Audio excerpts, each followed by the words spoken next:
समाप्त करी कि मैं भी भैया की सेवा में जाना चाहता हूँ। मैया सुमित्रा फूट फूट करके रोने लगी। लक्ष्मण जी घबराए कि मेरी वन की यात्रा सुन करके माँ रोने लगी। सुमित्रा मां से लक्ष्मण ने पूछा, माँ भैया बन जा रहे हैं इसलिए रो रही है ना? सुमित्रा ने रोते हुए सर हिलाया, नहीं। अच्छा तो माँ सीता जा रही है, सुकुमारी है, कमलांगी बहू है अयोध्या की, वो जा रही इसलिए रो रही हूँ? सुमित्रा ने फिर सर हिला दिया, नहीं लक्ष्मण। अब लक्ष्मण जी तो डर गए कि माँ जब राम जी के लिए नहीं रो रहे, सीता के लिए नहीं रो रहे, तो मेरे लिए रो रही है, कहीं मुझे मना ना कर दे। लक्ष्मण जी ने कहा, माँ तो जब आप भैया और भाभी के लिए नहीं रो रही तो मैं बन जा रहा हूँ इसलिए। सुमित्रा माँ ने फिर सर हिला दिया, नहीं लक्ष्मण। लक्ष्मण जी ने कहा, तो फिर आप रो किस लिए रही हो? उस समय माँ सुमित्रा ने जो बात कही, सज्जनों, संस्कार की बात। सुमित्रा माँ ने कहा, लक्ष्मण जब तेरा जन्म हुआ था ना और गुरुदेव वशिष्ठ ने आपके भविष्य की वाचना करी, वशिष्ठ ने बताया कि सुमित्रा तेरे कोख से जन्म लेने वाला बेटा भाई का बहुत प्यारा भाई होगा, अपने भाई की सेवा करने वाला पुत्र होगा ये। लक्ष्मण मुझे बड़ी खुशी हुई कि तेरे जैसे वीर बेटे को मैंने जन्म दिया, लेकिन आप रोना मुझे तेरे ऊपर नहीं, रोना मेरे अपने आप के ऊपर हो रहा है कि मैंने तेरे अंदर संस्कार की कोई कमी कर दी। मुझे अगर पहले से पता होता लक्ष्मण कि तेरे जैसे कायर बेटा इस सुमित्रा के कोख से जन्म ले लेगा, तो तेरे जैसे कायर बेटे को सुमित्रा जन्म ही ना देती। लक्ष्मण आक्रोश, अरे माँ लक्ष्मण को आप कायर कह रही हो? सारे दुनिया को पता है लक्ष्मण की वीरता के बारे में, दुनिया के लोगों को पता, और आप मुझे लक्ष्मण को कायर कह रही हो? माँ कौन सी मैंने कायरता कर दी, कौन सी भूल कर दी? माँ आपको बताना पड़ेगा, इस वीर लक्ष्मण को कायर बना दिया आपने। और माँ सुमित्रा ने कहा, लक्ष्मण अरे जिसका बड़ा भाई 14 वर्ष के लिए बन जा रहा हो और उसका छोटा भाई अपनी माँ से आज्ञा लेने के लिए चला आया, ये कायरता नहीं तो और क्या है लक्ष्मण?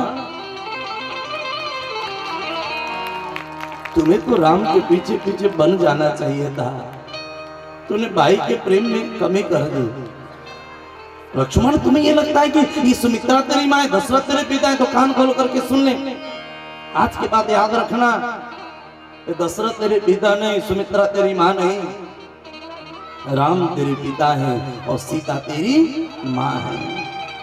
इसको संस्कार कहते हैं। और सुमित्रा मैया ने उस समय एक बात कही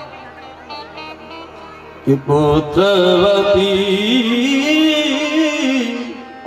जुबती जग सोई, रघुबर भगत दास सुत होई, रघुबर भगत दास सुत होई, रघुबर भगत दास सुत होई।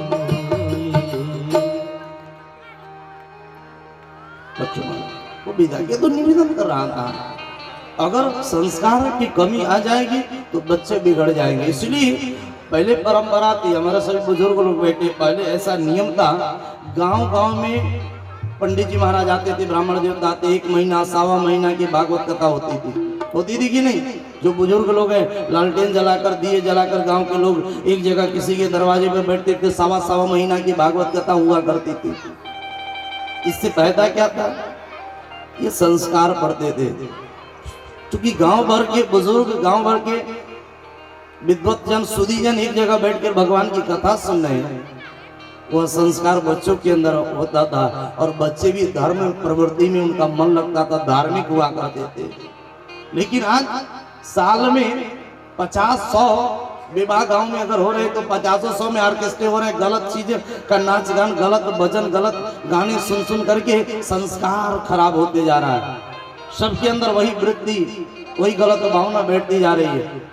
तो ये जो भागवत कथा हुआ करती है, राम कथा हुआ करती है, इसलिए नहीं कि बैठ करके केवल तालियां बनाए, इसलिए नहीं कि बहुत आनंद आ रहा है, बहुत बढ़िया माइक पंडाल टेंट साउंड लगाया गया, केवल इसलिए नहीं, इसलिए कि छोटे छोटे बच्चों के अंदर भी संस्कार भर जाए, जब वो जवान हो उनके अंदर कुछ परिवर्तन हो सके।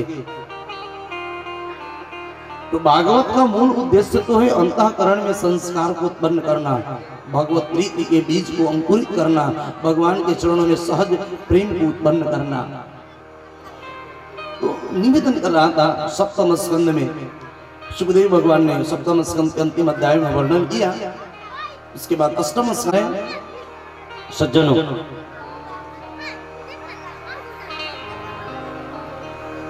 त्रिकूट पर्वत था।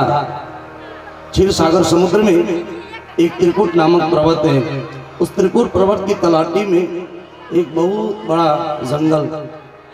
आसीर गिरिवरो राजस त्रिकूट विश्रुतः क्षीरोदेनामृतः श्रीमान् योजनायुतमोत्सृतः।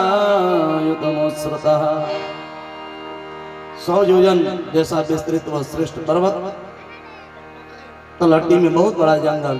उसी जंगल में एक हाथी रहता है जिसका नाम गजेंद्र है। 10,000 हाथियों की ताकत थी।